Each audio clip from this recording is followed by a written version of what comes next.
दादा रे ऐसन डरे भर जवानी में घोड़ा के रे।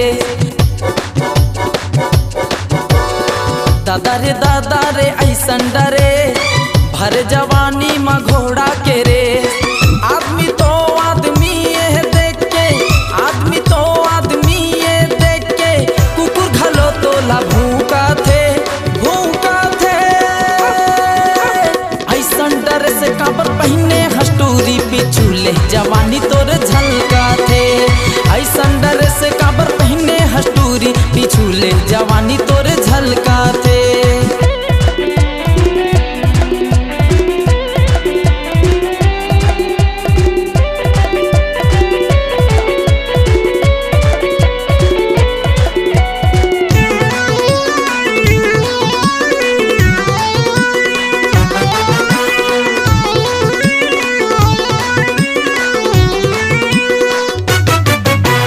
छलकत हावह तोहरे कपड़ा ऊपर चढ़ा थे। तोरे चक्कर माये टूरी रोज लफड़ा हुआ थे।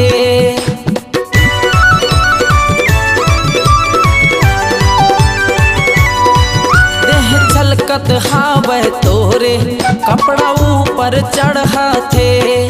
तोरे चक्कर माये टूरी रोज लफड़ा हुआ थे। रेंगले तोरे कन्हा लच के, रेंगले तोरे कन्हा लच के छुएले पानी टपका थे, टपका थे। ऐसन डरे से काबर पहने हस्टूरी पिछूले जवानी तोरे झलका थे। ऐसन डरे से काबर पहने हस्टूरी पिछूले जवानी तोरे झलका थे।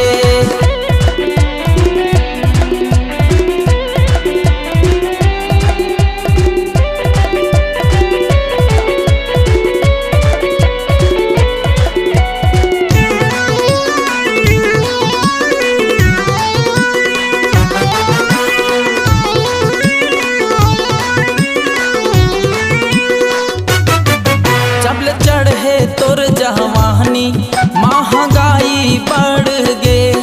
माल खोरदा सिंधरक टूरा तोर पीछू पड़ गे।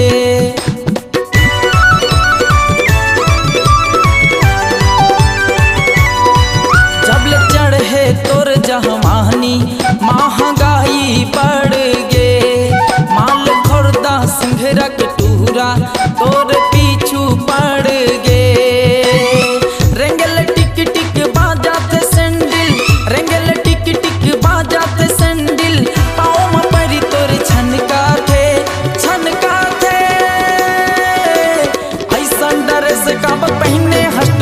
पिछूले जवानी तोरे झलका थे। ऐसन डर से काबर पहने हस्टूरी पिछूले जवानी तोरे झलका थे। दादा रे ऐसन डरे भर जवानी में घोड़ा के रेस।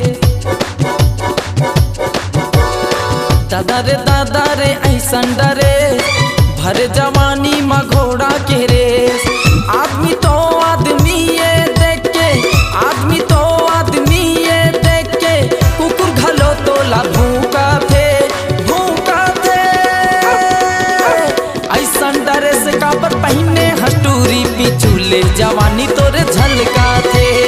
ऐसन डरे से काबर पहने हस्टूरी पिछूले जवानी तोरे झलका थे। ऐसन डरे से काबर पहने हस्टूरी पिछूले जवानी तोरे झलका थे। ऐसन डरे से काबर पहने हस्टूरी पिछूले जवानी तोरे झलका थे। ऐसन डरे से काबर पहने हस्टूरी पिछूले जवानी तोरे झलका थे। आपकी आवाज ही आपकी पहचान है।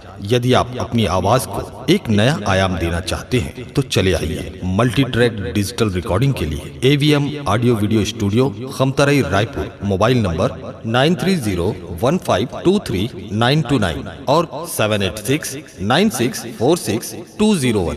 यदि आप नए एवं पुराने गीत सुनना चाहते हैं तो avmgana.com में जाकर गाना फ्री डाउनलोड करें और YouTube चैनल में AVM गाना और KK कैसेट्स को सब्सक्राइब करें।